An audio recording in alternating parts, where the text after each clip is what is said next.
On the mythical island of Okoto, ancient masks of power were hidden away for only the strongest to find and claim. Desperately, the protectors gathered in their most sacred place, the Temple of Time. Reciting what was known as the Prophecy of Heroes, they sent their prayers to the sky. The prophecy was whispered to the protectors a long time ago. The prophecy read, "Join the Bio Cup." Hey everyone, welcome to this special episode of the BIS podcast where we will be readying ourselves for the Bio Cup 2018. We're going to be covering some of the MOCs that were entered last year, talking a little bit about the history of the contest, as well as running over and familiarizing ourselves with the rules, prizes, raffles, and more. So once we've finished, hopefully like President Reggie before us, President Reggie of Nintendo for that matter, not President of the United States, although that would be interesting. Oh, I wish. I would, right? That'd be cool. But hopefully, like President Reggie of Nintendo, our bodies will be ready for the Bio Cup 2018. So, this is going to be uploaded Thursday, June 14th, with round 1 starting, well, the next day on June 15th. So, hopefully, by then you'll be getting stuck into building, and this will be something fun for you to listen to while you build. And hey, who knows, because I've got one of the Bio Cup judges on. He may even reveal some secrets that might help you get the upper hand in the contest. Anyway, let me introduce you to my special guest for today, who is truly the Lando to my Han Solo. We go way back. He's the kind of man that I look at as I head towards the Falcon, and I say, "Why, you slimy double-crossing, no..." Damn it, I messed up the quote. It's okay, I won't chastise you. I didn't see Solo. You didn't see... Dude, you need to see Solo. It's so good. Yeah, maybe someday. You'll see it. You'll love it. You'll love it. Did you watch the Clone Wars as a child? The Genndy Tartakovsky or the one based off of the movie, like the 3D movie? Yeah, the Dave Filoni 3D animation one. Yeah, I watched a little bit of it, not a lot. It's good. Oh, okay. Okay. Well, just it pays to watch that if you see Solo. That's all I'm gonna say. No spoilers here. All right. Anyway, so the Lando to my Han Solo, the guy that I can look at and say, "Why, you slimy double-crossing, no good swindler." But the next minute I can be hugging and saying, "How you doing, you old pirate? Good to see you." This is the Billy D. Williams of the Bionicle community, Mitch Henry. How you doing, man? Good, thank you. Billy D. Williams, that's an honor. Yep, that's yeah, exactly that. Mustache, and I don't even know if you have a mustache. I don't even know what you look like, man. Oh, I can send you a picture later. Oh, okay, there you go. But yeah, the Billy D. Williams of the Bionicle community himself, Mitch Henry. So you're a judge of this here Bio Cup. Yes, that's correct. Fantastic. Can you tell me a little bit about the history of the Bio Cup? What is the Bio Cup, Mitch? Well, I think you covered it pretty well on your first coverage episode, but it was an annual contest that began on MOC pages in 2011. I think it was run by Yuri Facio. It lasted until about 2014, and that's when Bionicle was kind of dying down on MOC pages and kind of in general. So, yeah. Last year, before Brick Fair, after Brick Fair, Virginia, I wanted to bring it back, and with the help of some of my other judges from last year and this year, we got it off the ground, and it's produced some really awesome MOCs, so we're really looking forward to doing it again this year. Nice. That's really exciting. That's cool.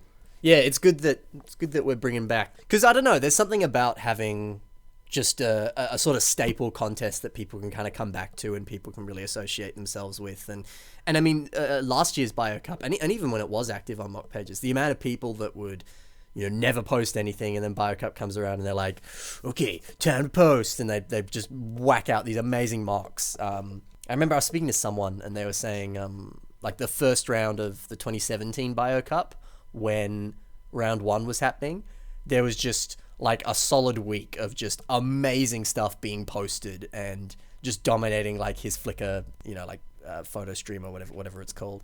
And they were just like, "Man, it's a good time to be a Bionicle fan. This is awesome." So it's good. It'd be good to have that again. It'd be good to dive right on in. Mm-hmm. Yeah, that's my favorite part of it, is watching the feed blow up with new MOCs. Yeah, exactly that. It'd be interesting to see, because the first round is 12 days, isn't it? Yes, the preliminary round you get 12 days to build, and we get 2 days to judge them. And we have a really, really big turnout.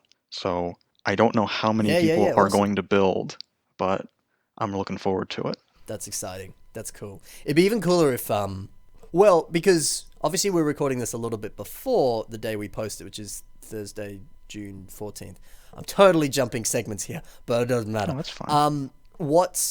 Do we know what the round 1 will be yet, or is that going to be announced on June 15th? That's going to be announced on the 15th. Okay, so when you guys listen to this, one more day, as they say in Les Mis, one day more. One day more. That's the one. Well, that's exciting. Okay, cool. Well, we'll talk a little bit about BioCup in more detail a bit later. Let's do what we do here on the Best Podcast, and let's we should start to look at 3 mocks that we've picked out for today. We're doing this a little differently to normal. Normally, I get the guests to pick a mock they've made and a mock that they like from someone else. But we instead decided to pick 3 mocks from the 2017 BioCup. We kind of just wanted to talk a little bit about what we liked, sort of maybe what we're hoping to see from people in the future, as well as, like I said, give a few tidbits and see how a judge thinks, because I don't know, maybe that'll give you the upper hand in the contest. Who knows? So I feel a little bit like I'm playing Pokemon here. I've got 3 fantastic choices in front of me, and I don't know which one to start with. So which one do you want to start with, Mitch? Oh, that is a good question. Well, why don't we start with Vlad's? It won the whole contest, so it's probably good to talk about that one first. Yeah, sounds like a plan. Yeah, so for those of you who've watched the trailer, and I think even the last BIS episode I posted on the BioCup, you would know that Vlad won the BioCup last year. And this was technically the winning entry, but I don't know, was it or is it more kind of like a, well, no, I guess this is what won, but obviously he'd been doing fantastic throughout the whole contest, so in a way it's kind of everything that he did kind of won, I guess. Not really, I don't know. How to help me, Judge Kenobi, you're my only hope. Well, okay, so the theme for the final round was sort of like a mashup of all your other entries, or not specifically parts or designs from your other entries, but more like themes or kind of the idea that your past entries were trying to convey. So, okay. Because when we had decided on it, and it was actually one of, if not the first round we had come up with, our first thought was, my understanding of it was you take bits of each one of them and you make a new mock out of it, but then the rest of them told me no, it would be better if it were something like it just took elements from them and not the exact build and exact pieces.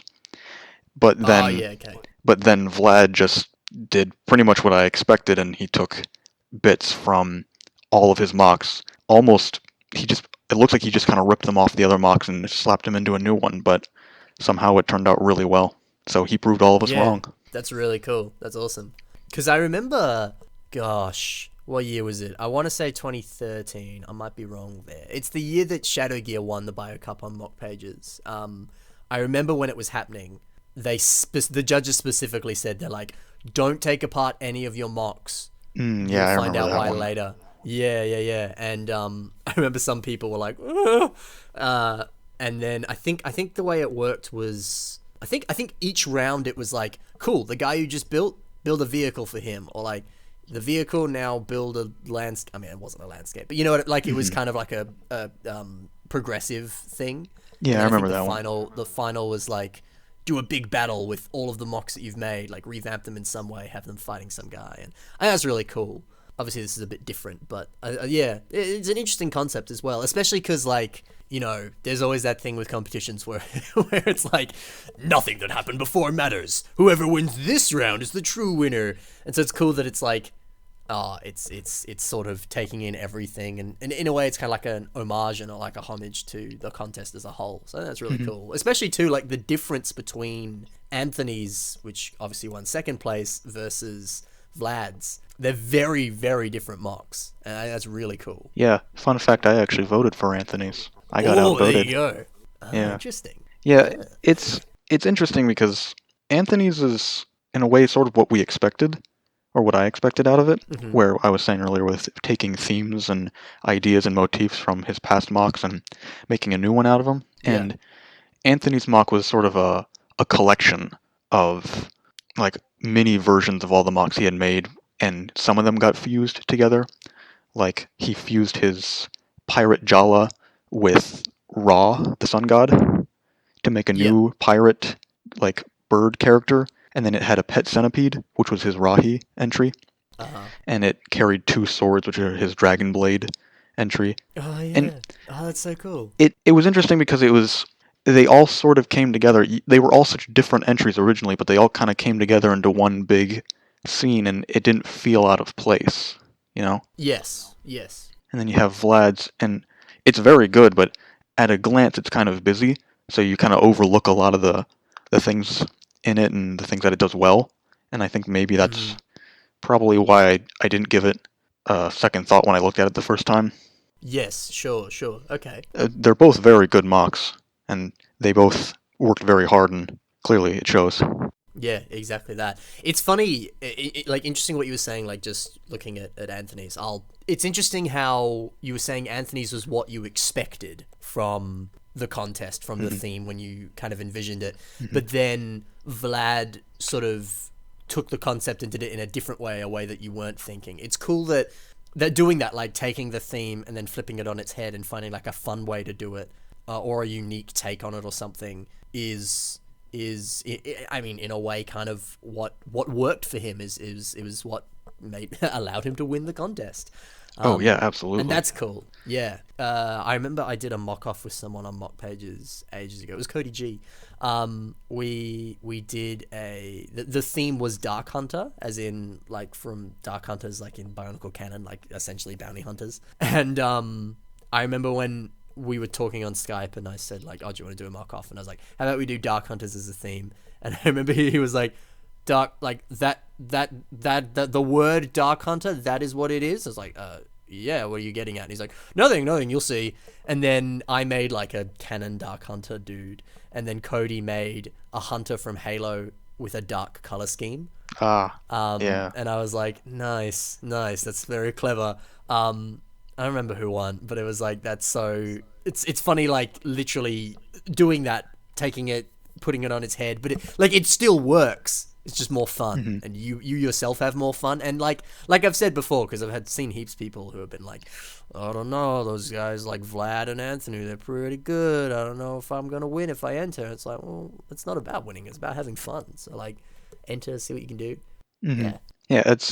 I'm really glad you mentioned that about taking the theme in an unexpected direction, because I think a lot of the mocks that allowed people to pass the rounds were mocks that did that took a theme and read the rules, and they said, all right, this is cool, but I bet I can do this with it. I can fit the rules, but I can still give it a bit of a twist, you know?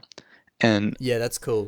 Probably 9 out of 10 times, those are the mocks that passed. So how's that right? Cool, probably. okay. I bet if you looked at some of them and at the mocks that passed and you saw like what their theme and their sub-theme was, you'd probably see a trend like that. That's cool. That's exciting. Awesome. Speaking of cool and exciting, one thing I love about Vlad's MOC, I suppose we should more specifically talk about it. Yeah, probably talk about the MOC. I love that, just the concept as a whole, like taking it away from BioCup, just the idea of like a mashup of a whole bunch of different things. It kind of reminds me of, like a combiner from Transformers, like Devastator or something. Just the idea of like, these 6 cool Transformers, well, they all form together and make this one. And yeah, I just like that idea. Like maybe you have characters that you've specifically made in a Bionicle storyline, whether they're canon or not. And, I don't know, one of them dies or something, and then, you get the cool moment of like, no, I'll take his armor and wear it forever. And then, like they fuse. I don't know. It's a cool story trope. It's just a cool concept. Like, I just like that. Yeah, I think it's cool. Yeah, and this is a really good example of how well to do that, I guess. Because it's like you said, it's a mashup, and you know how you were saying before, like sort of looking at it first glance, you can kind of dismiss it, but then when you actually kind of dive deeper, it's like, oh wow, this is a good example of that. Like I've seen combiner stuff in the past where it's like, I built these mocks and then just decided to put them together, and so they don't flow as nicely together. It's like going back to the Transformer example, a lot of the combiner models are designed to fit together. It's not like, yeah, let's shove these guys together. I know that might work. They like for example, when character designs are being made for a movie or something, it's not just a case of, this guy can have a yellow shirt, that guy can wear purple, sure, that works fine. It's, they pick the colors and themes and shades and stuff like that will complement each other. Oh yeah, it's very deliberate. Yeah, exactly that. Or even like the textures, blah blah blah. And I think this is a good example of that as well, is because it's not jarring in any way. It's like things flow nicely together, even though, there's like friggin' 8 colors or something in this. Well, yeah, It's just nice. he's done a good job with his color, and he's blocked all the colors appropriately, and that's a very this is underselling, but that's a very good thing to do with your MOCs. It's very aesthetically pleasing.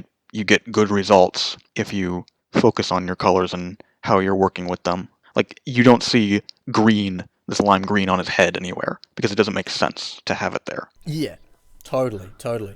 I love the... No, sorry, actually go on it, because I was going to change the subject. You keep going. Yeah. Just more, like, with designs of this MOC, something that I really like is the feet, the shoes on this MOC. Yeah. So he's taken the sneakers from his basketball player MOC from the sports round, but he's given them the little stilts from his Tengu MOC. Yeah. So he's got this really odd hybrid of sneakers and Geta sandals, and it's just somehow you wouldn't think that would look very good, but on a MOC as eclectic as this and as funky and varied and weird as it is, it all sort of works. Yeah. It's subtle, which I think is really cool. Like, it's not... Yeah, he's not in your face, like, because it's only like two plates high. Like, he could have gone absurd with it, I guess, and made it like 2 or 3 bricks high.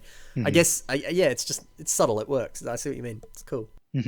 Yeah, for a MOC as loud as it is, there's a lot of little subtleties to it, and you don't really expect that. Exactly that. Even just the like, I really like that tusk design. Like, obviously, it's just those sort of claw tail pieces, whatever, but then just like the little chain addition on there is really nice. And then how that kind of flows into like a beard. I don't know, it's just cool. And obviously that's because that was that beard was on his feudal Japan. Yes, the beard was from the Tengu. Yeah. And the tusks were from the Rahi round. He built something like a little Matoran riding a mastodon. Cool. Okay. Yeah, that's cool. Even just the shaping on the sort of yellow area of the MOC, just the way, like, there's not really any gaps in there. I don't know. I don't even know how to describe it. It's just cool. Yeah, it is definitely an unusual MOC. I've never seen anything quite like it. Speaking of the yellow, I really like that he's used the Ben 10 piece around the shoulders, that big yellow rubbery part. Oh, yeah. What's that character called? Heat Blast? It's been a year since I watched Ben 10, but... It has been years. Those sets are amazing, and I wish I had gotten more of them. In fact, I wish I had gotten any of them when they were out. I remember wanting that one really bad just because of that yellow rubber wing piece. Yeah. And I haven't seen anyone use it poorly yet. You're right on that, actually, yeah. Because I found, like, for example, the Big Chill set, like, it had those really cool wings on it. And even just some other parts, like, actually the Big Chill had it as well, like, just there were like little sort of detail-y bits you could put into one of the sort of like lightsaber hole connections. Oh yeah, the little pink spiky things, right? Yeah, stuff like that. Yeah, those are nice. It's just really, really good. Yeah. I'm just googling all the names now for these Ben 10 sets. I have no idea which Heat Blast, Spider Monkey, Humongosaur, Chroma Stone, the one you just mentioned that I don't remember. Big Chill. Big Chill, and... There's people in the comments right now like... Oh, man. I think I'm pretty good on this. I think I did pretty good, but I don't remember the other one, if there was another one. Yeah, I'm going to brick set, see what I can find. So, yes. Yeah. So, while you're looking for that, I'll talk This is the complete list of the names. Sorry to interrupt you. No, that's okay. That Go wasn't ahead. Good idea anyway. So there was a Spider Monkey set, there was Swamp Fire, there was Chroma Stone, Humongosaur, Jet Ray was the one with the yellow bit. Ah, okay. Yeah. What did I call it? Heat Blast? Chill. I mean, Heat Blast was one, but I don't think he got a set. No, he didn't. Huh. Oh. Yeah. Those were nice sets. I wish they had made more of them. Yeah, I agree with you on that. Yeah, exactly. Even this is like episode 2 of Bionicle Inspiration series. I think it was Dylan. Someone did it. Someone got the Humongosaur, like the rubbery bit on the Humongosaur. Oh wait, let me guess. Is it the hat? Yeah, the hat. Like a sheriff cowboy hat. Yeah, that's Sparky. That's incredible. Oh, yep, yeah, cool. Wow. I'll throw up another photo of that because I remember seeing that like kind of when those sets were coming out, and I was like, what? Such a cool little, yeah, very clever. And actually, there's a nice transition. That's another thing with the BioCup is doing that, having really cool, nice part usages and playing around with stuff, doing unique things like that, like using a weird Ben 10 piece in a really nice way. That's a great way to I don't know, probably get more points. I don't know. I'm not a judge. I would assume so. Yeah, it's good if it's not forced. And what constitutes a forced nice piece use? I mean, that's a little more subjective. But if you have a good nice piece use, it goes a long, long way. Yes. Yeah, I can understand that. So I know what you mean by it being. Yeah, I think that's what you mean. Yeah. Speaking of nice piece use, I really like some of the pieces in Vlad's, like the shoulders or the back, where he's used those wing pieces. I think those are from Chima sets, but he's got those black wing pieces that are just like flowing off of the back, and they get this really nice spiked look to it. And I mean, obviously it's from his Rockshi MOC, but you wouldn't think it works there, and I think it's a little odd, but I really like it. Yeah, I agree with you. It's interesting how like the kind of shape of that part matches with all the claws and stuff like that. Because I don't know, just logically thinking, I'm like, they're very different textures. It probably won't work, but they flow very nicely. Yeah, I see what you mean. And I'm just seeing the Gorast feet on his back right now. I never noticed those. I think that's cool as well, because those pieces are naturally like marble to have the green be the sort of subtle, like the black transitions into the green there.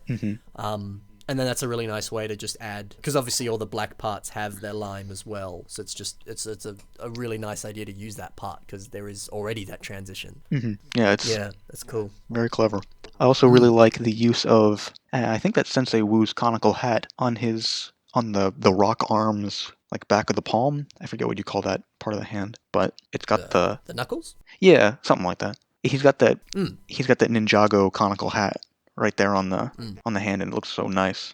I really like that. It does. Yeah, it's cool how well that, I don't know, just the way all the gold's layered on there, it just sort of flows nicely into it. But something else I really like about that is, like we were talking before, taking all the different aspects of the different MOCs and having the, like the feudal Japan sneakers and stuff like that.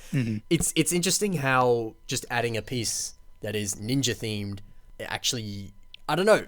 I don't think it, like, I think if it didn't have that part on there, it wouldn't be a huge issue. But I think sort of subconsciously and subtly, like, just adding a piece that is themed in that manner, where that theme is already present in this MOC, I think actually benefits and helps a lot. I think that's really cool. Yeah, it's interesting. Yeah, it's a funky MOC. I don't quite know what he is, but you look at him, you want to know, more about him, and I like it. Yeah, exactly that. One thing, and I suppose this will be the way we round off with this guy, unless you've got more to say. Oh, that's good. Just taking it, because I was just taking a quick look at Hob, which that's where the arm we were just talking about with the Sensei Wu hat on it. Yeah. That arm is from the Hob entry that he made, and I just kind of looked at it like the arm that he's put on this guy versus the arm on Hob. Obviously, there's very similar aspects, but this is a complete redesign of that arm. Because initially I just sort of thought, he's just taking the arm off of Hob and put it on this. But no, like he's taken the concept and then buffed it out, reimagined it, and because obviously Hob is a much sort of smaller figure versus this, which is a bit bigger. So he's sort of, beefed it up so that it actually works with the rest of the MOC. Because I imagine if he literally took the parts from the one set and like bodged them together, proportion wise, things would be kind of difficult to work with. So it's interesting that he's not just done that, and he's literally gone, okay, I want this arm, let me redesign it and rework it. That's cool. One last thing I want to say about it. I appreciate Vlad's taste in video games. He's named this MOC. He's named this MOC after something from a game called Killer Instinct, and I appreciate that a lot. So that's cool. Yeah. Awesome. That is it for the entry by Vlad, which of course won the contest.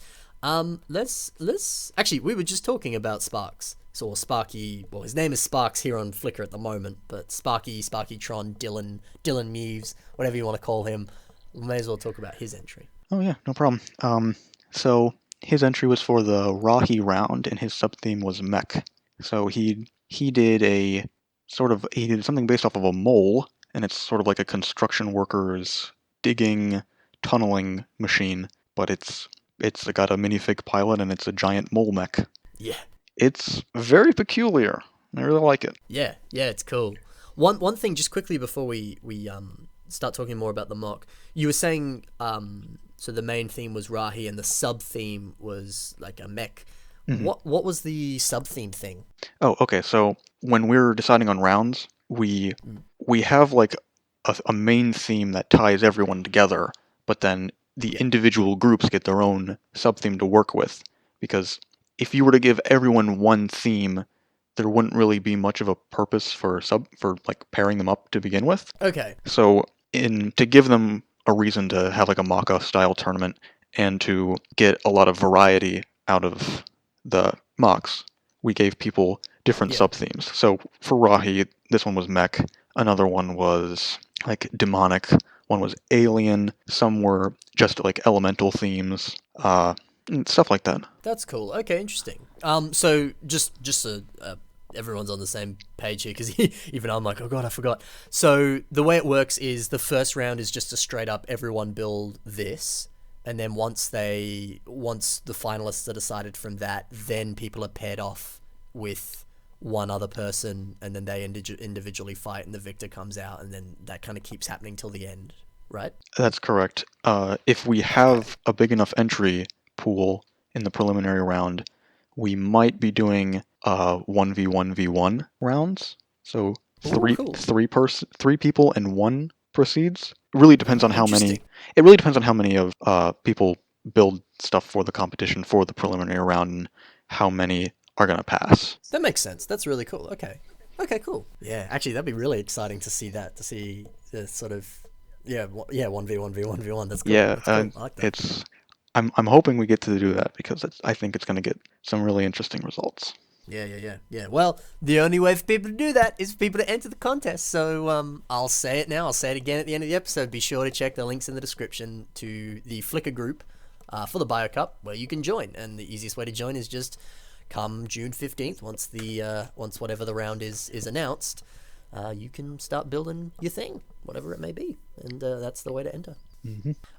Anyway, let's talk a bit about the mock.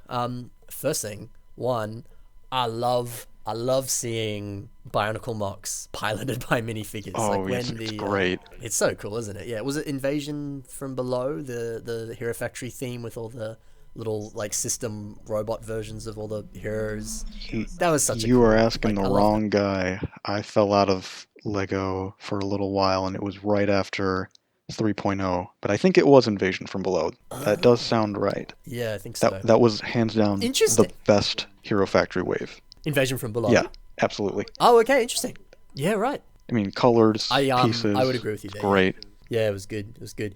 Actually, that said, I don't think there was a bad year with Hero Factory. A lot of it was really good. 1.0 was a little weak, but I think once they hit CCBS, once they made that, despite everyone's kind of disgust with it when it came out, I think it really hit a good stride with CCBS. Yeah. I mean, I could agree with you in terms of just like build wise, like for example the 1.0 heroes, like the limbs were just one specific, part. So I could agree with you there. But I loved like Rotor, like Furno's bike. Those guys are really cool. But I see where you're coming from at least. Okay, cool. Yeah, I agree with you about the CCBS change. It's amazing how much that's like revolutionized the way people work. It's so cool. Yeah, absolutely. Anyway, again, we'll talk about the mock. Speaking of CCBS, this mock is heavy on the CCBS. I mean, it's got a ton of these. What is that brown called? Reddish brown. It's got a ton of these reddish brown. Yep. Like, I don't know what this piece is called, but with all the Exo-Force arms sticking on them, they're like these big claw paw hands. Yeah, that's what I would have called them, I guess. Yeah, he's just littered this mock with them, but it looks great. Yeah, it does. It's I've sort of said this before, but I'll say it again. I always love seeing people just repeating the same part on a mock because, like, it's a really nice way to just create like unity throughout the whole mock in terms of everything flows nicely. There's nice shaping to it because it's the same textures, it's the same part, all that sort of stuff. And also as well, like you can literally go on Bricklink, I don't know, grab like 10 of one piece and then build a mock with just like 10 pieces essentially. Obviously you'd use more than the 10, but you know what I mean. And like there's some sets that come with, you know, bulk of one specific part, and so like you just buy that set and boom, you can make anything. So I think that's cool. I think it works well in terms of just creating a really cohesive, nicely designed mock, as well as working well to just not have to break the bank and, you know, not use a huge amount of parts or invest a huge amount of money and stuff. So that's really cool. And speaking of repetition of parts, I really like these large drill bits that you see repeated throughout the thing. Like on its hands, it's got those 3 drills that I imagine must be a nightmare to keep maintenance on, but man, it looks good. And it's got that for like the the snout, nose, and as sort of a repetition, it's different pieces, but all 8 of its toes have these little mini drills in the same color. So you kind of get the idea that they also might work. Like he's got a picture where it's propping itself up on the larger drills, and the little toe drills are going right down into the ground. And I was kind of wondering why it would even have these drills for toenails, and then I saw that picture and you realize it's how it digs into the earth. It's really clever. That's so cool. It is very clever. Yeah, it reminds me of here come the Pokemon references. It reminds me of like Drillbur or Excadrill, as Pokemon, because they're essentially this concept of like a mole, but like with like drills and stuff all over them. And I love the idea that I just realized that the drills are posable too. Yeah, I was gonna get to that. You can play with the drills. So cool. They're really nice. Yeah, he's a smart man. I like his MOCs a lot. He's really good. Yeah. That's really cool. But no, like I love that kind of what you were saying about repeating. Well, I was saying it and then you added to it. Repeating parts. I love that repeating that drill bit. It doesn't like I challenge someone. Would it be boring to repeat a part enough on a mock that it sort of is dull? I don't necessarily know. I don't necessarily think so. But I love that in repeating the drill, he's actually made it more interesting because he has that kind of drill thing, which almost makes it one larger drill for the hands. Yeah. And then, you know, you see it again on the snout, but then it's just the one. So it's kind of like you're repeating parts, but then you're even kind of playing with how you're repeating them. That's cool. Yeah. It's funny because it's a very impractical design for a construction machine, but there is sort of a practicality or sort of a logic to how the drills work and where they're placed. It's kind of weird that way, but it works. It's funny, one thing you said before about like, I don't know how you keep up maintenance on those yeah. I like that you can do that with a mock, that it's like, doesn't matter if logically this wouldn't make sense. In my world it does. Who cares? Yeah, that's cool. One thing I like a lot is, because like we were saying, it's the concept of like a drill mole, like, you know, taking all sorts of aspects of underground stuff. I love that he's just put the little like kind of headlight on the top of the map. Yeah, the headlamp. Oh man, that's like the cherry on top of an already excellent mock. That's right. Yeah, very cool. Because I have to delicately walk around this because I'm probably not going to post this episode for a bit because I've been recording backlog of BIS. I've got like 10 in the back at the moment. And there's one mock that you submitted it actually. There's one mock that I've included where the weapon, I think I just have to say it. The weapon is, so the mock is a tower of water, and the weapon is like an underwater mine, like a naval mine. Oh yeah, I know exactly who you're talking about. There you go. It's styled off of that at least. So it's like a big staff, but the top bit has that. And I love that notion of like a naval mine is something that is underwater. And so it's taking the concept of water and then really deep diving, pun not intended, but so happy that it was there, into like various concepts that relate to it. Yeah, absolutely. And then using that for it, you know, like a mole or a drill excavation mining equipment may not necessarily have a headlamp, but like a miner would. So it's taking anything and everything relating to that concept and going, yes, screw it, let's put it in. Let's see if we can make it work. Yeah. And I think that's cool. Yeah, that will definitely get you brownie points with the judges if you're able to do something like that, and if you have designs that thematically make sense, you will go far. That's cool. That's really cool. Yeah. I might have to make that the next BIS I post. I don't want to. I don't want someone watching like a month later and being like, "Oh yeah, that's the thing Cossy spoke about." Maybe I will. I don't know. We'll see. We'll figure it out. Anyway, not important right now. I also love because I was just looking at the back shot here. I love seeing these big tire wheel pieces. Yeah, I was just about to talk about those. Being used on the drills and then on the back as well. It's it's nice repetition. It just looks cool. Yeah, and it gives it this nice like cylinder turbine. Like you can tell that's what's really powering the drills. Yeah. That's cool. Speaking of the back shot, I also really like that cute little mole tail it has with the reddish brown socket. Yeah. And we've had a separate theme this episode. There's more Ben 10 pieces here. yeah, Cool. that's the other thing I was about to say. There's Ben 10 feet. We're on the same wavelength. There's Ben 10 feet, but he's twisted them around, and he's connected the little toes with, I think, nothing but pressure. It looks that way. Yeah. I'm trying to see. But he's used like Exoforce arms that are kind of wedged in between the back end of the feet and the socket on the feet, and then he's used one of those little rubber pieces to strengthen it even more. And with nothing but pressure, no connection points, he's got this perfectly shaped, really sturdy, great natural looking foot design. Yeah, it looks that way. That's cool. Yeah, that's awesome. Final thing that at least that I have to contribute with this, I love. It's just just a subtle little small detail, but I love the sort of on the chest and on the shoulders. He's got those washer pieces. Bushings. That's the one. I don't know. That looks industrial. It kind of looks mechanical. It's a little small detail. It kind of looks like adding like a nuts and bolts and stuff on some sort of mechanical thing. I don't know. That's just, again, it's small, but it adds a lot to it. Oh yeah, absolutely. I really like how he's used color in this MOC, where the bulk of it is this reddish brown, but anytime there's something that's supposed to be more mechanical or has more of a practicality to it, he's gone for a silver or a gray. So there's a nice consistency with the colors here. You know, every time you see something silver or gray, it's less about style and more about function, you know? Yeah, that's cool. That's really cool. Oh, I was just looking at the photo you were saying before of how like he's hoisting himself up on the drills and then the toes are like pointing down. It looks like the rubber piece fits into the humungosaur bit where the socket where the socket part of it is. I guess that's how it's connected, but it is still kind of friction, like you're saying. But that's really interesting. Yeah, that's cool. It's a clever MOC. It's really, really nice. I kind of hope to see more things that kind of like it. Not in the sense of mole robots, but like things that are designed as intelligently as this, because this is a very, very strong MOC. Yeah.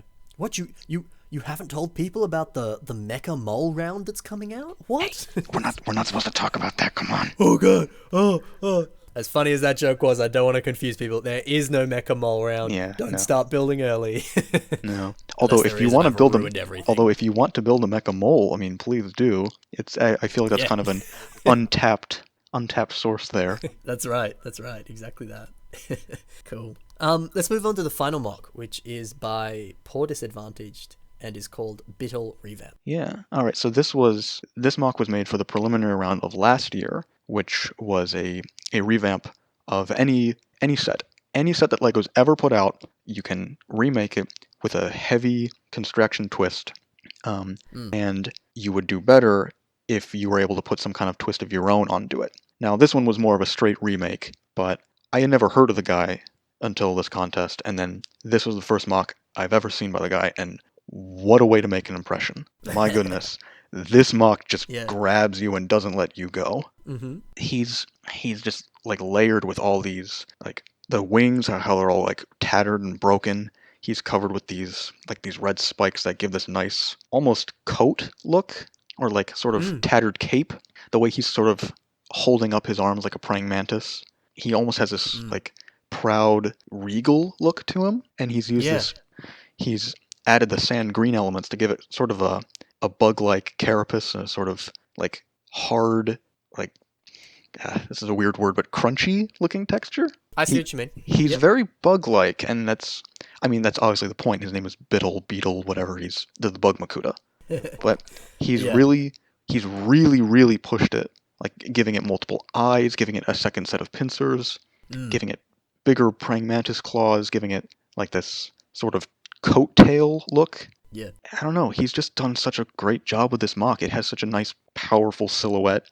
The way it carries itself is very imposing. Yeah. He's Totally. taken what he called the worst Bionicle set ever made, Oh and wow. let's see, what did he call it? Biddle is the worst Bionicle canister set ever released, ever. Period. Wow. That's a bold statement. Yes, it is. So, well, he has certainly done his job of improving this character. 100%. Yeah. Dude, this makes me want to go, like, get my Biddle that I used to have and remake it. It's very cool. Yeah, I mean, you covered a lot of that very, very well. Like, there's so much cool stuff going on. Like, such a great way to, like you said, he's the Bug Makuta. And he's literally gone, Bug Makuta, okay. And then taken those concepts and turned it up to 11 and yeah, it's so cool. And I'm just looking at this photo here with the Biddle as a toy versus his one. Wow. Yeah, I was again another thing I'm just about to comment on. You look at the Biddle set and you think, oh, well, it's okay, it's a Bionicle set. You remember it, but then you look at it side by side and it's just so inadequate. You really realize where he was coming from when he said he thought it was the worst set ever, canister set ever released, and there really is no comparison. It's amazing. Actually, I'm so glad he included that shot because literally before when you were reading, he thinks it's the worst Bionicle canister set, internally I was like, no, but it was cool. Screw you. And then I see that shot of here's my awesome version and here's the set. It was terrible. And that immediately changed my opinion. I was like, wow, it was bad, but wow, look at yours. Like talk about a great way to get extra points in the contest. I'm sure is literally just including a shot of that would have been really helpful because I think we were both on that same wavelength of like Biddle was cool. What are you talking about? And then you see that and it changes your opinion. It's really clever. It's a powerful shot indeed. Very strong. Leaves a good impression. Totally. One thing I love so much is looking at the arms and the legs. Like they are straight up the exact same yellow limb pieces, but then he's layered it with these systems, curved slopes, these weird, I don't even know what those parts are called. They're on the back of his legs there. What is that part? I have no idea. I think that's helicopter rotor blades with a ratchet jump. Yes, there you go. You're correct. Yeah. That's the one. There you go. Thank you, man. No problem. I need someone on like permanently on BIS with me because I always do that. I'm always like, what part is that? And I pause the episode, go Google it. I'm like, it's this one. Or like the last episode where I was like, a Baraki blade or a Paraka blade, and I meant Baraki, but I messed up. Anyway, besides the point. Even just the choice of pieces there, like how you're saying the crunchy bug texture. I love seeing those shin guard Glatorian, like Muranui had them or Akar had them on his shins. That cool piece there. Yeah, the piece that was a piece that exploded on MOC pages when that came out. That was such a good piece. I loved it. I remember as a kid, I was like, "This is the best." That's my favorite part. And then the Hero Factory shins came out, and everyone used those. Yeah. There's something about them. But there's something about that part that just like even the holes in it and just the general shape and stuff, it has a kind of bug-like look to it that, I don't know, normally like seeing it on a toe or back on MOC pages or something, I never would have gone, bug.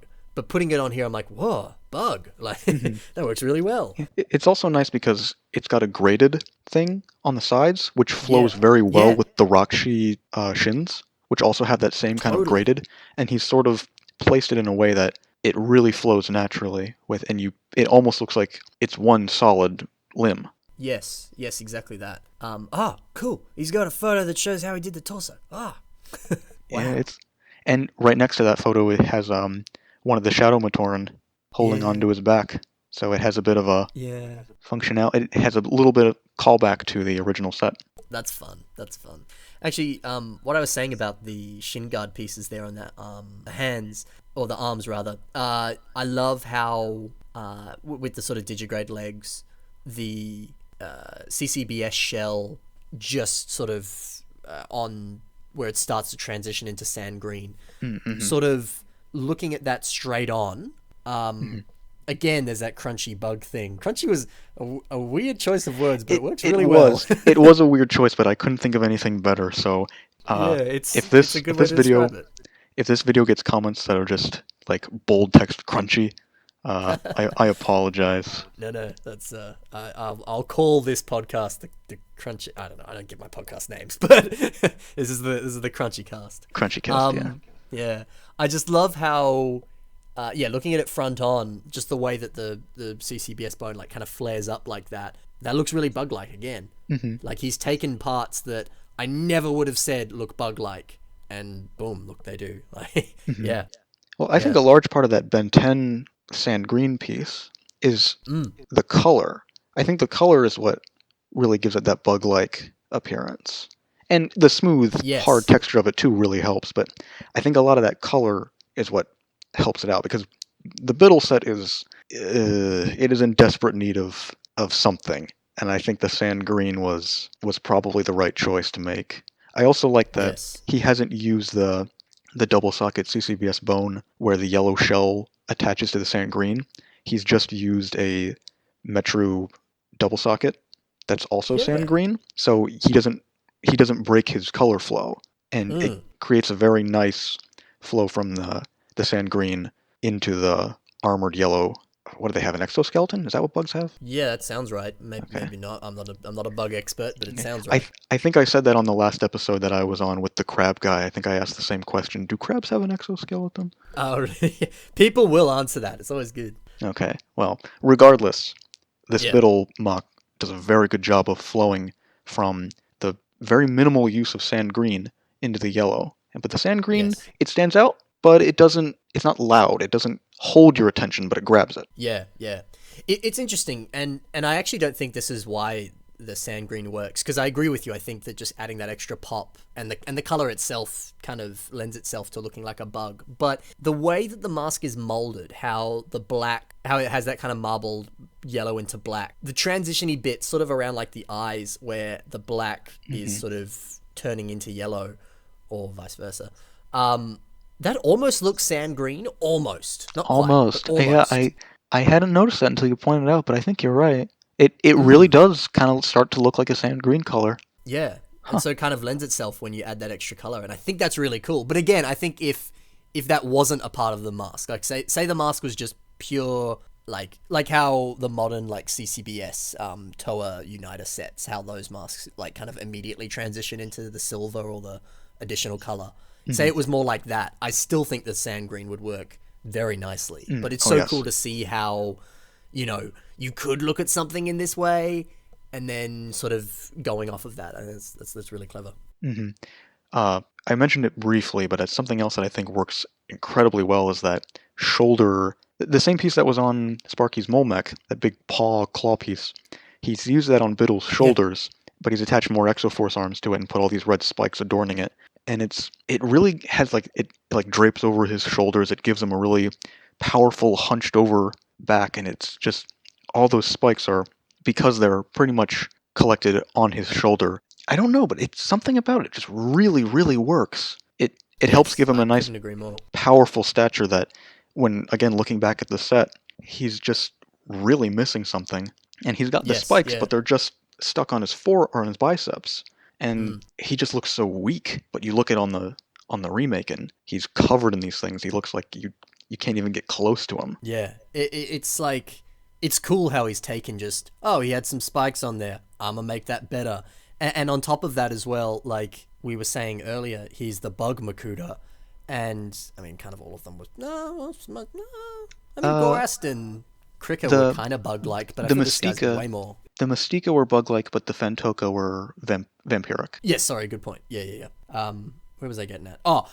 He's the bug Makuta, and this sort of the paw piece, like you were saying, all that that to me really emphasizes that Makuta part. And like looking at the set, I kind of look at it and go, you could almost mistake this for Arahi. Whereas you see this and you're like, of course this is a Makuta. Of course this is the bug Makuta, Yeah, I again, I don't know, I agree with you, I don't know what it is, but there's something about that that's very cool. Yeah, like you were commenting about Makuta. Now, there's a lot of ways you can design villains, of course, but Makuta, as far as like the sets were concerned, Makuta typically had a very extra design pattern. Like a lot of them were, big and powerful because that's an easy visual language to understand. What's Mm, ugly is bad, what's big is threatening. So he's mm, given a set that had sort of it was just kind of a thin and gangly look, which is another good way of making something that's almost like untrusting or evil. But he's yeah. kind of fit it more into the more familiar design of a Makuta. Yes, that's very cool. One thing that's slightly unrelated, but is still technically related. I remember reading the Bionicle comics as well as just like studying up on Bionicle and stuff. Good base. The fact that Biddle, like, I think it was was it his mask power or was it just a power he had? I think it was his mask power. Was the ability to like double team himself and just like now there's 70 of me. Yeah, That was cool. he had a power similar to Dirty Deeds Done Dirt Cheap, and if you know what that is, then you're a cool person. That's from JoJo's Bizarre Adventure. Okay, I regret to say that I'm not one of those cool people, but I'm sure there's someone in the comments like, yes, cheesy cute. I mean, Mitch Henry, you're the man. Yeah. Yeah, that's cool. That's cool. Yeah, very, very, very, very cool concept. Like, it's interesting that terrible toy. I think I can now say that.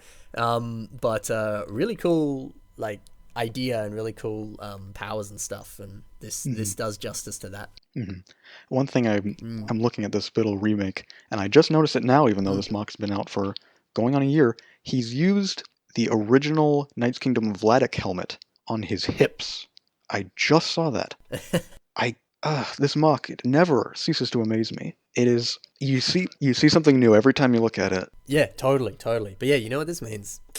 Remake it. You're gonna have to rejudge the whole Bio Cup because you missed one part. Oh, true. Sorry, Vlad, you haven't won.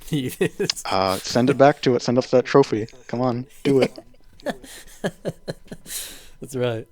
No, very cool. Yeah, I love that. Again, that adds to that sort of Makuta Overlord vibe. Just the way, because that's such a like I don't know, just the way that mask is shaped.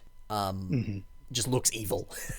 Oh yeah, so of course. Really works. Yeah. Oh, Knights Kingdom is good. Good sets. Yeah, totally. So I guess that's about it. We've very much talked about that mock. Very, very nicely done. I feel bad about Vlad's mock. We hardly talked about his, but we dissected Sparky's and poor disadvantages till there's nothing left to talk about. Yeah. Well, Vlad got a trophy. That's his. Oh, true. That's his prize. Yeah, no, three very, very good mocks. That we decided to talk about today. Yes, excellent mocks.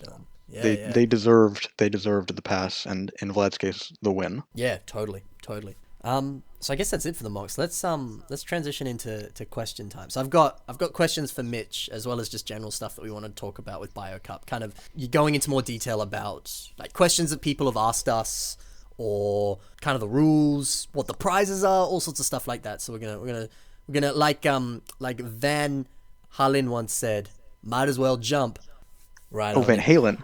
Oh, yes. I'm sorry. No, you had me confused there for a second. Yes, like Van Halen once. My bad. Okay. I'm that kind of guy. I see something written and I'm like, got it, and then I say it out loud. I'm like, well, it's accents. It's where you're from. I said it correctly. It's just my accent. That's the one. Yeah, who are you to tell them no? Yeah, that's right. Yeah. Anyway, let's do that. So, well, we were just talking about the cup that Mr. What's his face won. Mr. Vlad won. What are the prizes for this year, please, Mitch? Oh, I'm so glad you asked. So, so this time we're including a third place prize tier, which we didn't do last year, but we're doing it now. So for the bronze, courtesy of BZ Power, you'll be receiving a Master of Air Liwa and a Lava Beast set. If you get second place, you'll get a prototype piece from Mr. Patrick Biggs. You remember him, he was on one of your podcasts. Yeah. You'll get a Bionicle G2 poster, also supplied by BZ Power, and you'll get a Onua Uniter and Creature of Earth. I don't remember the names for all those, so I apologize. I think it's Tarek. If I'm wrong, I apologize. So those are going to second place, and first prize gets a Umarak the Hunter set, also courtesy of BZP, Nice. a trophy built by Primus, or Cam, Cool. and I can't give enough thank you to Nick Voss, Brick Thing. I cannot thank this man enough. The winner of the first place, on top of the trophy, and Umarak the Hunter, gets a physical copy of the Bionicle G2 art book. Oh, I'm so cool. so happy to announce that. That's so cool. I want a art book. Oh, I want one too, man. I want one too. Because when I made the trailer, I put art from the art book in there because I was like, I need like epic Bionicle themed stuff. Yeah. Like, the art book.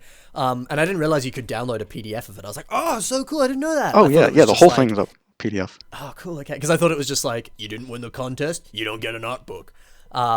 Yeah. So I was like, oh, cool. But even just looking through it, I was like, I still want a physical copy of this. You know? Oh, I know. Me too. Yeah. I mean, it's such a shame. You look through all those beautiful, beautiful paintings, and you just wonder what could have been. Rest in peace, Bionicle G2. You were too good for this world. Yeah, man. So, I feel like I don't fully know. So the art book, that was if you won the Makuta contest, you got the art book, right? I think. Yeah. I think. So was it limited release with that? Like, how did you actually get a copy other than that? Because obviously there's more than one in existence. Yes. Well, actually, it's funny. A little behind the scenes for you. We were kind of discussing what we wanted to do for prizes, and it kind of came up in conversation of, well, maybe we could ask Nick Voss or Brick Thing, whatever you want to call him. Maybe we could ask him if he has an art book that he'd be willing to give us. And Yeah. the question was thrown out, and we kind of said, yeah, we could, but I mean, you can try, but he probably won't. I mean, we're not sponsored by Lego. We're not connected to Lego. We have a connection with BZP, and they have a good relationship with Lego, but we're just individual members of the community. Yes. Um, Sure. So no one really asked, but I got a message one day, and it read, "Did Nick tell you about the art book?" And this wasn't from anyone in the judges circle. Well, it was from Grayson, who has the Discord server that we're connected to. Yeah. So when I read that message, I was shocked because he had no idea we were going to try and get one. And long story short, we were able to get in touch with Nick, and he was able to provide us with one. He said that the BioCup, quote, is a good cause. Cool. That's exciting. So with any luck, we'll be picking up at Brick Fair from him, and we'll be shipping it off to the winner. That's cool. I don't know what I'm more jealous about. The fact that you just mentioned Brick Fair and I want to go to Brick Fair. Or the fact that people are winning an art book. That's so cool. Yeah, oh man, it's so nice to say we can offer an art book. That is really cool. Although, really cool. I'd be lying if I said I didn't want it myself. Yeah, right. I know. Part of me's like, oh, I sponsored the contest. Can I have an art book? I'm not. Man, that's so cool though. That's exciting. Yeah. I mean, even just the fact that you're like, oh, you get a Liwa Uniter or an Umarak the Hunter. I'm like, I want an Umarak the Hunter set. I already have one, but I'll take another. Lucky, I want an Umarak the Hunter. I didn't know Bionicle G2 existed until it ended. Oh no! Yeah, I never knew about it until 2016, and they canceled it. So, I only have one G2 set. I have Ikimu and Skull Grinder, which I luckily found for about $5 at a reuse it store. But that's good. That's a good G2 set actually. That's very good. It is a good set. It's very nice. It's got a lot of pieces. Yeah, totally. I feel like I said this before, even if I haven't. I'm gonna say it again because I'm upset. I only have one of the final wave of Bionicle G2 because Australia just straight up didn't get them, and if they did, I never saw them. Which one do I have? I have the Blue Beast, whichever one that is. The blue and the fish. one. The fish, yeah. The fish. Oh no, I'm thinking of the creature. You're talking about Storm Beast. Yes, that's the one. Yeah. Oh, I want that set. Yeah, it was good. Like I loved it because I walked into a Toys R Us like literally this time last year in America, and it was there, and I was like, oh, I'll get it. And I kept kind of looking at Toys R Us as like, oh, well, they have G2 stuff, and they just never did. Yeah. And so like I need to just go online and order, all of those because they're very, very cool. Like I want them all. They look cool, and also it's just that thing of, always wanting a new CCBS theme or a new whatever. So it's like I'd love to just order those online, like get them in the post, and then be like, Bionicle's back, even though it's not, but it'll feel like it for me. Like that'd be cool. That'd be really cool. Yeah, rip Toys R Us, rip G2 Bionicle. Ah, Yeah. it's too bad. Yeah. Sad times. Yeah. Hmm. So quickly, well, not quickly, you can take as long as you want. So, do you want to kind of run down any of the kind of rules or any other important information we need to discuss? The rules? Yeah. Okay, sorry, you cut out for a second there. Yeah, sure, I can run over some of the rules. This is just general stuff. This won't apply to any of the specific rounds, but it's just for entry. So obviously, this is primarily it's a construction-based contest, but most of us judges are pretty lenient with system usage, mostly because it's kind of getting harder to define what makes a mock a Bionicle mock with CCBS, and it's how well it can be used with system. And really, we just want people to produce the best thing they possibly can, and if that requires you to use a good amount of system, that's fine. Our sort of general unspoken rule was, if it looks like a Bionicle, it is a Bionicle. And for me, my general rule was, if you have more system than construction, you're kind of pushing it, and I might not give you the vote. But, again, if it looks like a Bionicle, it is a Bionicle. Yeah, I think that's fair. I mean, because like we briefly touched upon it with like how much CCBS changed Bionicle, and then kind of even like we were saying before with Bionicle dying and stuff, just like, I can't believe I'm bringing up art history again. I disliked learning that subject in school, but it taught me stuff. I angrily shake my fist, but God, related. It's that thing of science and technology evolving in the real world affected the art that came out of it. And the thing of like, oh, we now no longer have a CCBS theme except for Ultra Build stuff, which still counts, but it's like we get less colors, we get less blah blah blue. Yeah. And so it's like, okay, well, there's this system stuff. Well, let's try and play with that. And it's just, it's the way that art naturally evolves is through the stuff that's around it. And so, like, I think kind of like you're saying with using system and stuff, I agree with you. If you were just like, I built a system mech, it's like, well, that's a system mech. It's not a Bionicle, but it looks like a I think that, because I remember past BioCup, like I remember people getting kicked out because it's like, no, you use too much system. Whereas now I think like that rule is it's good that rule has changed because Bionicle has changed, Yeah, and a lot of it is that I really like this term construction. It's a mix of construction and action figure, and there's a lot of things that people make that aren't like Bionicle heavy, but you could still call them construction. Like if you look at some of the smaller Hulkbuster sets, like you could still call that construction, but there's maybe like a CCBS bone and a shell and a shoulder armor piece, and that's all that there is for CCBS or Bionicle or whatever you want to call it. But you could still call it a construction mock or set or mock, whatever. Totally.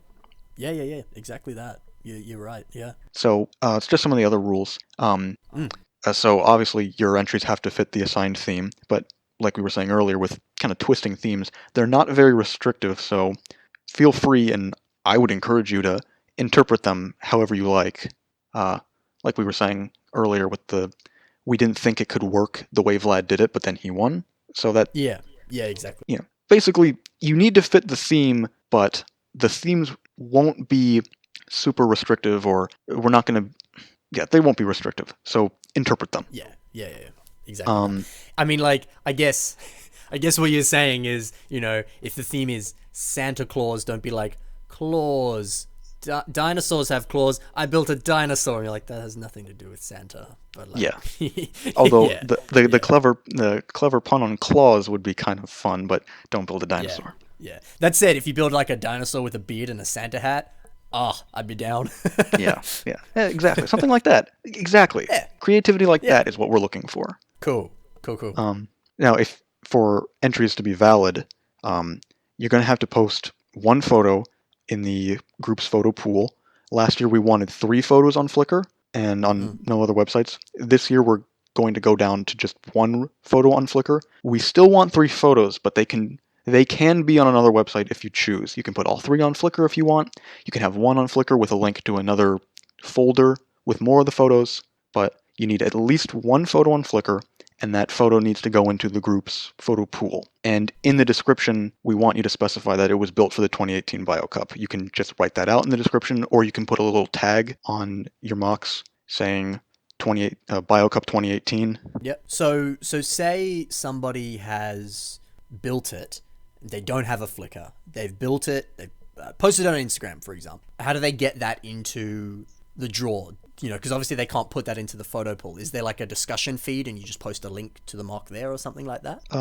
So when you upload your photo to Flickr, just putting that photo into the group's photo pool will lock your entry in. You can't change it once you put it into the photo pool, but once it's there, we recognize that you've built it. We recognize that it fits the theme.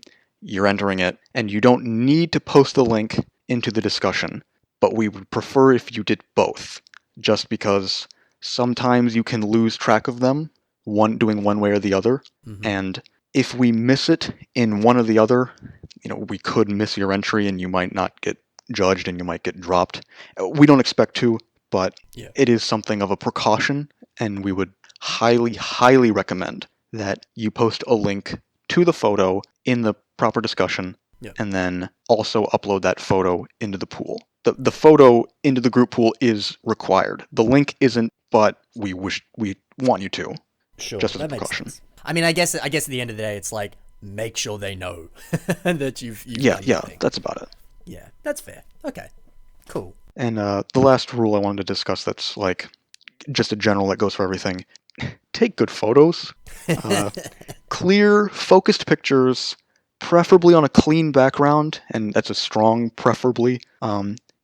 With all those, we can fully appreciate the quality of the entry. We can see what works. I like to say it like this: if you have a great picture of kind of a subpar mock, you won't pass. But if you have a bad picture of a really great mock, that's even worse. If we can't see it, we can't judge it. And if you have something that's better than your opponent, but we can't tell, you're not gonna get the pass. Yeah, and that's a shame. Which makes sense. That's fair. Because I've been asked this before, where some people have like sent me something and they're like, "Oh, Ben, what do you think of this?" Or like, whatever, and I've been like, "I'm sorry, man, like I can't see what's in the photo." And sometimes I've had people be like, "Oh, how do I take good photos? Like, what do I use for a background?" Blah blah blah. Just get some white paper or something. Just hold it up behind the mock. Honestly, the best thing for you to do, go outside, find like a white wall, something like that. Take a photo. Use your phone. iPhones, Samsungs, Androids, anything. The cameras in those are better than some other cameras. Like, some of the new smartphones have some really nice cameras. You wouldn't believe that it's taken on a phone. Yeah, just use that, man. Like I have a digital camera, not a DSLR, but I have a digital camera. Oh, it's terrible. It can't take any good photos. My phone is 12 times better than that. So just use your phone. Yeah. Do that, Lighting is very important. Always make sure you've got a well-lit thing. That's the most important part is good lighting. You don't want to overexpose, you don't want it underexposed, but hitting a nice sweet spot, and I know it's a little difficult to interpret through just someone telling you, but good lighting, typically you're going to want to see the whole thing in frame unless you're specifically focusing on an individual part of it, but we're gonna want to see the whole thing in at least one photo. Yeah. Makes sense to me. Cool. Is that it for the rules and stuff? Yeah, I think that's all I wanted to cover for the general rules. Cool. I've still got a whole bunch of questions to ask though. Are there any kind of questions that people have been asking you or addressing or anything like that you think are important to bring up? Yes, I actually wrote down a few that we got in our questions discussion in the group page. So I think these are, some of these are doubles, some of these are other things I thought were important. So sure. The first question, this is from a Colorac MOCs. They ask, how do we join the competition? So all you have to do is build a mock that fits the theme of the preliminary round and post it in the group's photo pool before the cutoff date. And again, if you can post a link to your photo in the appropriate discussion thread, then that's preferred. That way we have at least two ways of finding it, just as a precaution. Second question, Reese EH, he asks, what day does the preliminary round end? So each round lasts 2 weeks. The preliminaries have 12 days of build time and 2 days for scoring, and every other round has 11 days for building and 3 days for scoring or judging. Submissions end on Tuesday the 26th at midnight Pacific Standard Time. That's the preliminary round. Socket Ball asks, is there an official tag we should use on our photo pages? Like I said earlier, you don't need a tag, but I think that's a good way of like saying that this mock was built for the BioCup. And like I said earlier, just BioCup 2018, all lowercase, just for consistency's sake. That that would be a good way of letting us know that you've built it. And that way people can follow the tag and they can see other mocks that have been built for the contest as well. Yeah. I've started using that whenever I'm advertising the BIS on that. So make sure to tag on that. And lastly, Biocore 36 asks, will the themes be announced in the group page or in the Discord server? So the themes will be announced exclusively on the group page. We'll be revealing the theme of the round, who made it past the previous, and who's going to be going up against who in the MOC-Off style rounds when we announce each round and theme. You can use the round announcement discussions for posting your links, like I mentioned earlier, and the Discord server is really just there for you to get feedback on your works in progress for each round. And everyone there is there to help you. They're not going to try and give you bad advice so that they can get farther than you. They're going to try and help you out. So trust them and don't be afraid to ask for any help. Don't be afraid if maybe they won't like your mock. And in fact, that might even be better because then they can tell you what they think will help improve it. And feel free as well, guys, for those listening. Send me some photos. I'm happy to critique and let you know what I think, because I'm a neutral party. I am not a judge. I am literally just covering this contest. I am not actually affiliated in any way, except I am. But yeah. Well, for example, don't message the judges and be like, "What do you think of this?" They can't tell you, but you can message me. Yeah. If you ask us for any help in the Discord, we are going to respond quickly with a thinking emote and nothing else. So, and like you were saying, you approached us for this. You wanted to do this, so you really are not associated with the judges. You are a sort of third party. So if you'd like, you can send him your works in progress and see what he has to say. And you run a good series. I mean, people know you have a good eye for this. So sure, I'm happy to give my thoughts and opinions. I may not reply right away because I'm a busy man, but I'm on holidays for a bit, so at least I can at least I have more time. It's not like I'm gonna be like, I'm busy studying, leave me alone. I'll be fine. So do that. Yeah, cool. Were there more questions that people were asking? No, that was all the questions I thought needed answering. Cool, awesome. One thing I wanted to touch on, because I know this is a question I was asked and I annoyingly answered wrong and then you corrected me. The BioCup has a raffle. Do you want to run over the details of that, please? Sure. So the raffle is part of the BZ Power raffles. And if you make a post on any website, anything at all, although preferably a Lego-centric website, promoting the BioCup, saying you're going to enter whatever, if you make a post, you give us a link to that post in the proper discussion thread, and then you also make a mock for the preliminary round. You are entered into a raffle to win one of 2 mask packs. So there's going to be a Hero and Villains G2 mask pack available from the raffle, and there's also going to be a New York Comic Con translucent Mask of Fire available. So 2 lucky winners are going to be chosen out of the raffle as long as they promote it, give us a link to their promotion, and enter a mock into the preliminary round. Yes. So to correct what I said before, my bad, you have to promote and you have to submit into round 1. You can't just do one of those. You have to do both to be able to to enter into the draw to win the raffle. Mm-hmm. Which I am jealous of. I will not be entering the contest because then then what if I have to review my own mock in Biz? I don't do that. But I am jealous. I wish I could win one of those masks. Good luck to you people. Yeah, good luck. I mean, it's a nice. I wish I could get a translucent Mask of Fire. It's a nice looking piece. It is very nice. Yeah, definitely. So I guess that is it for that raffle. What other questions have I got? Actually, one other thing about the raffle.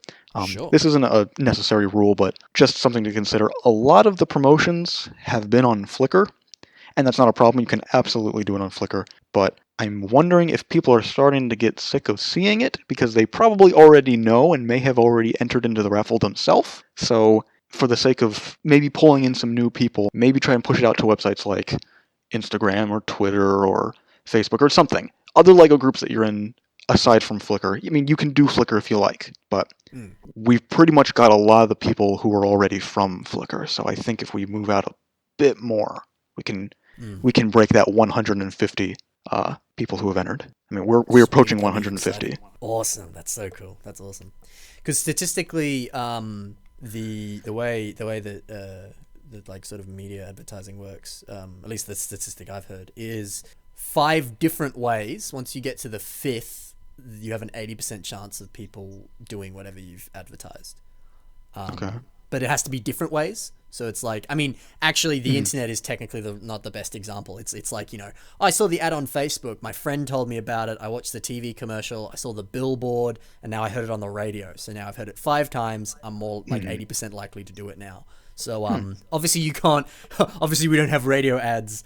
I guess this is the radio you ad. think we don't have radio ads? Oh, dude, I would be No, so we happy don't. if I was like driving to the store and then it's like freaking Patrick Biggs like, hey guys, you should check out the Bio Cup. It's online. And I'd be like, what? Oh man, I wish. Yeah, that'd be so cool. But yeah, so like with that, obviously we don't have radio ads, obviously we don't have TV commercials, but you know, 5 different websites, you're 80% more likely to get some extra people. So yeah, and it's that. How much better is it going to be to see 150 awesome mocks, all themed for the Bio Cup, popping up on your feed instead of seeing a whole bunch of nothing? That's exciting. Oh yeah, absolutely. Awesome. So I've got a few more questions here. Yes. Mitch, what are you most excited about heading into the Bio Cup this year? It sounds cheesy, pun intended. But I really am looking forward to all the new mocks. I mean, really, it's cliche, but I really do want to see these. It can be kind of a slow-moving community, depending on how many people you follow and who you follow. So with contests like this, and especially on this scale and with this many of the really talented people participating, you're going to see a lot of really nice mocks just blowing up on your Flickr photo stream. So I'm really excited for that. I'm also excited for how people interpret the themes, which is something we've discussed a couple times already. So again, I haven't said it enough. Please get creative with the interpretation of the themes and the rounds. It's going a little bit outside of your comfort zone, or maybe doing something a little bit out of the ordinary. That's how you're going to produce your best stuff. Yeah.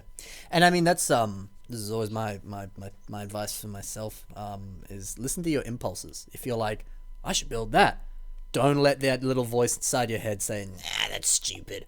What if it's not? Give it a go. Take a risk. Have fun. Listen to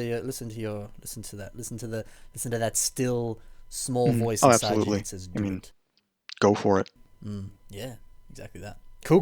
Good to hear that people are excited. I'm excited. I can't wait. Oh, I'm excited too. So we've kind of answered this, but I'm asking anyway.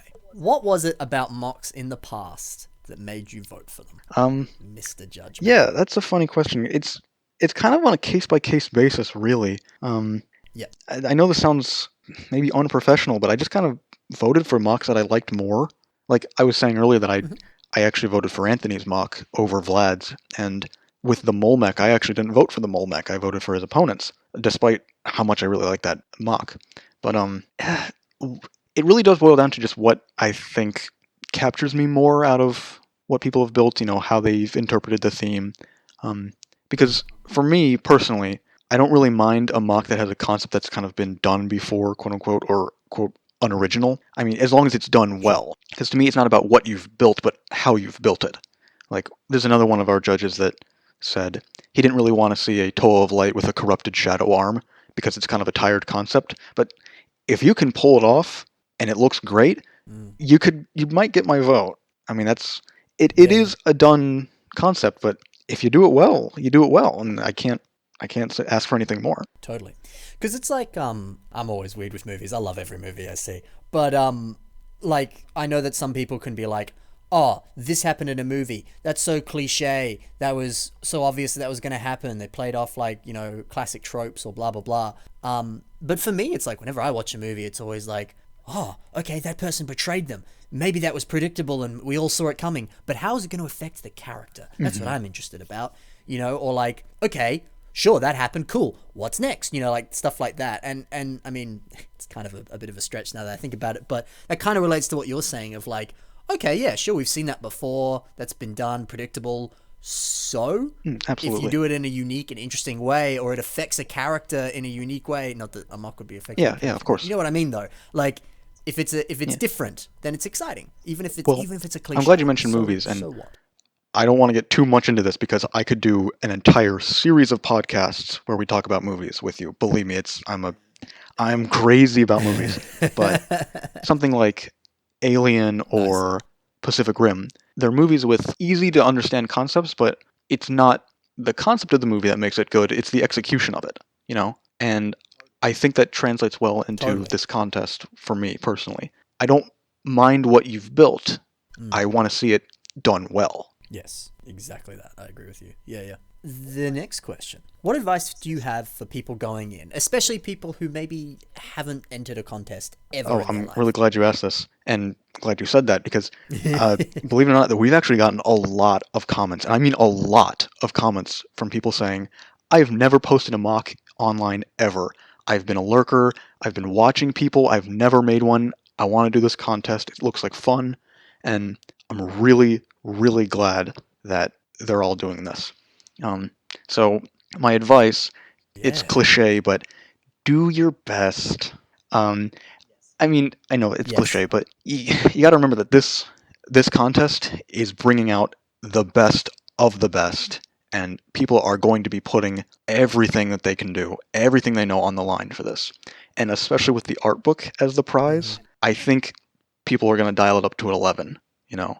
So this goes for everyone, and this goes double for the people who've never posted online before. The competition will be fierce, and I've said that at every chance I can get. So you gotta really, really push. You gotta really push yourself. You gotta really think outside the box. Make stuff that is flawless. Just absolutely do your best. That's the only thing I can say. Yeah.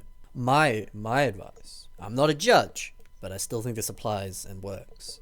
Don't be afraid. Yeah. Now, everyone has fear, but it's what you do with your fear once you have it. Absolutely. Everyone's scared. Everyone. Yeah. But build what you want to build, do what your heart wants, and don't let the opinions of others affect you.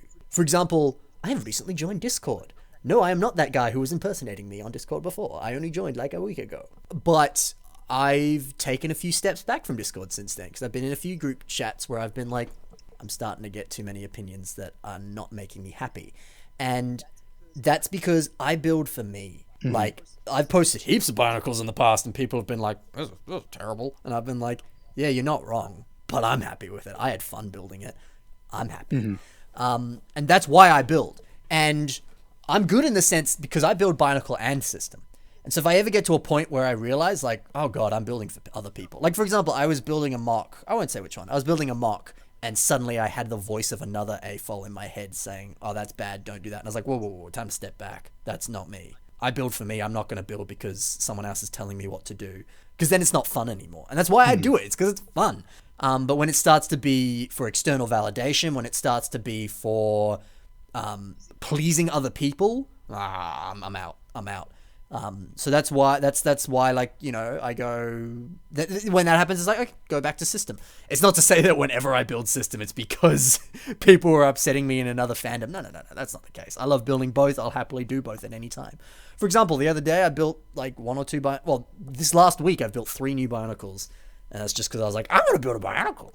But it's because I built what I wanted to do. I did what my heart wanted. And if you do that, you're safe, you know? If you're doing it to please other people, if you're doing it to, I don't know, for any reason that isn't one that's making you happy, then that's not the way to approach it. Another way as well, like for all those guys who are like, God, I've never posted something, like I'm scared to post stuff. Dude, it is terrifying. It is. Like, for example, this is still related but slightly different. The people who post cosplay, my God, they are brave. Why? Because they are literally posting a image of themselves in a costume. And specifically those people who've made that costume. 1, you're looking at someone who's going to critique your art, which is the costume. And then 2, you're looking at someone who's going to critique your body. And man, some people have huge issues with that. Some people don't. Some people do, though. Most people do. And so it's like, my God, you're brave because you're putting your art on the line and yourself on the line. And you could argue that all art, you're putting yourself on the line because in a way, art reflects self. But it's a little different with a Bionicle because you can still kind of hide behind the art that you're posting. And yes, it's terrifying, but you know what? Everyone's going to welcome you with open arms. Everyone's excited about this contest. People are going to love you. And yeah, look, it can be scary to post stuff online. It's terrifying. You are, in a way, putting yourself on the line. But if you're doing it for yourself, like I was saying before, then it doesn't matter what other people think because you're happy, and that's what matters. So don't be afraid to post online. You're gonna be okay. Everything's gonna be fine. And just be excited about the fact that, hey, you're gonna enter this contest, and you know what's gonna happen. You're gonna post, and you're gonna look back a year from now and be like, God, remember when I was scared to post online? God, I'm so glad I got over that, and I'm so glad that I'm now active in this community. Have friends. I'm now openly talking to the people that I lurked and watched their videos or looked at their mocks. You know, I've made this beautiful friendship as a result. I've made these connections with people, and even that other thing. And you don't always see the results of this, but it happens. There are the people out there who see your mock and go, "Whoa, that's cool," and they save their photo, they make it their desktop background, something like that, and they are utterly inspired, and then they themselves go and make something cool. And you may not even hear that story, but it happens. You know. Freaking, that was me with Commander Fed on mock pages. If anyone remembers him, that was me.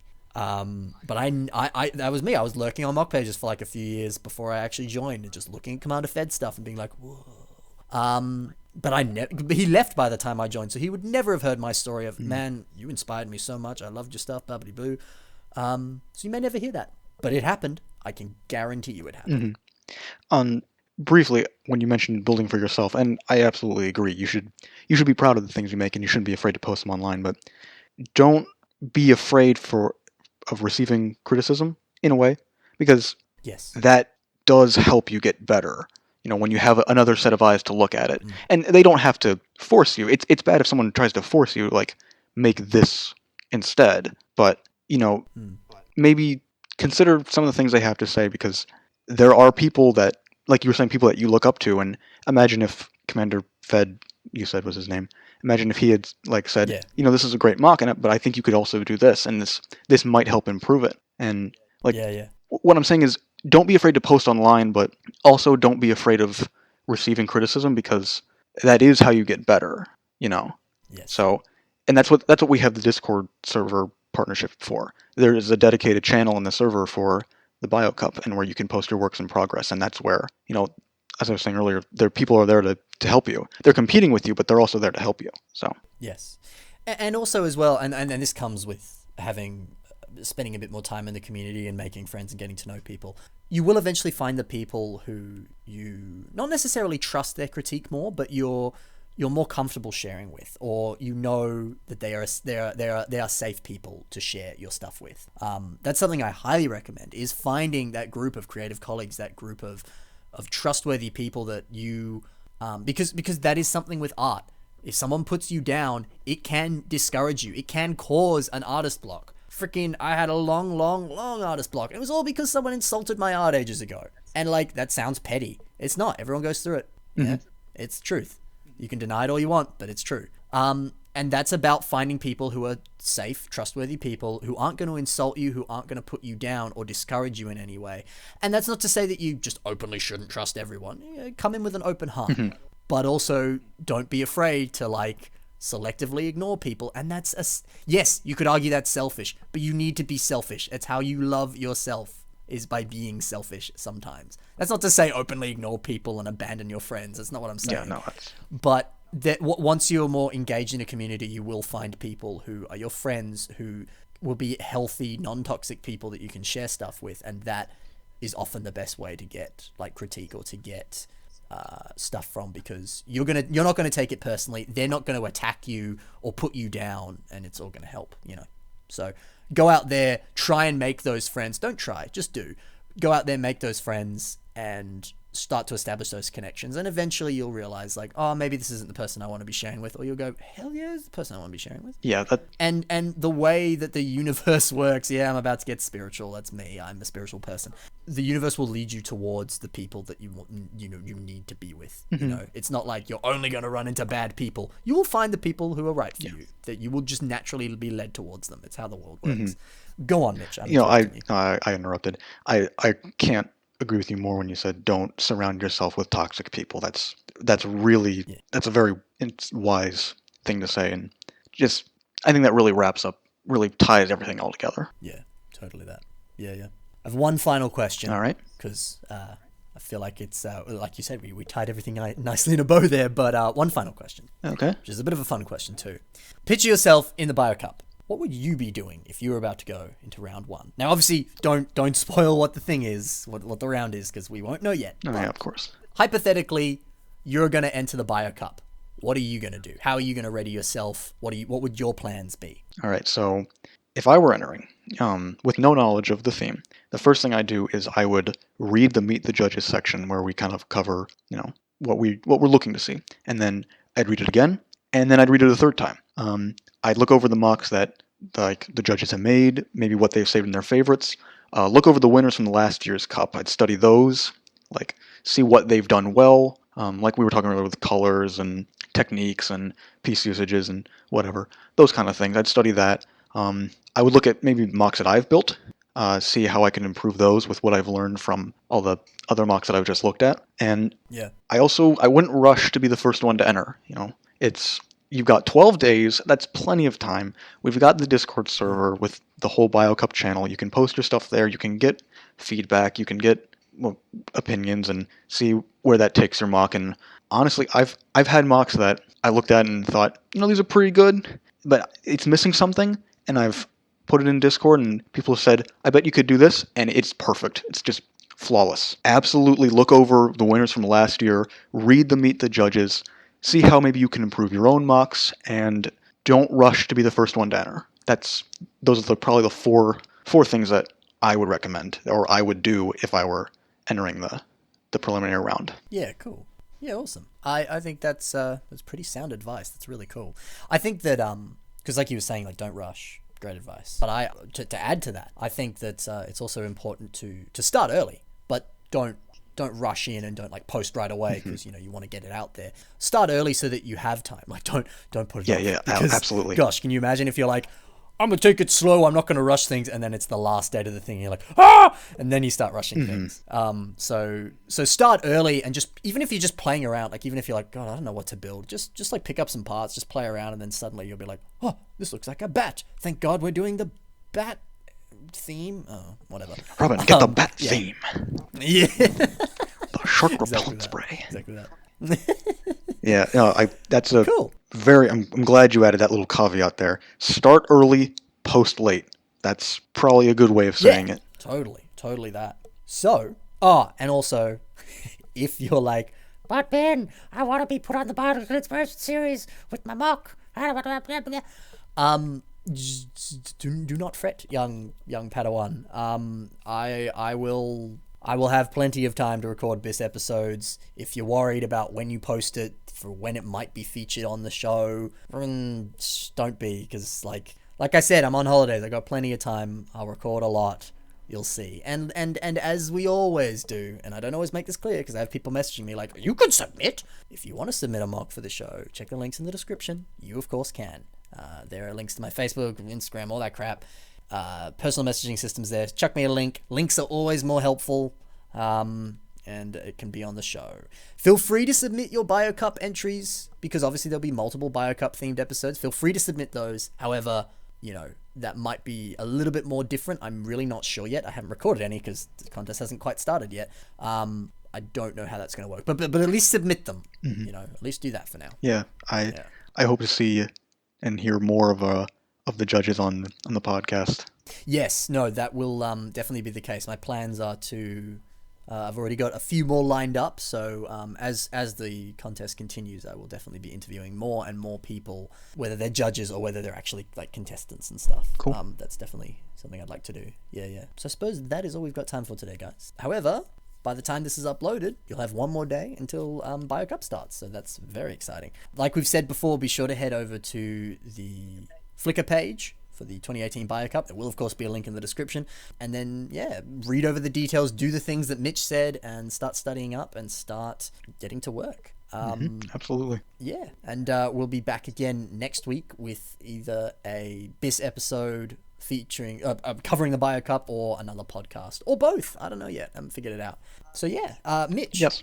Thank you very much for being on the show. Absolutely, it's always fun. I'm glad you have fun. If people want to find you though, where can they find you? Obviously, there'll be links in the description, but plug away. Well, I have obviously I have a Flickr. That's just Mitch Henry.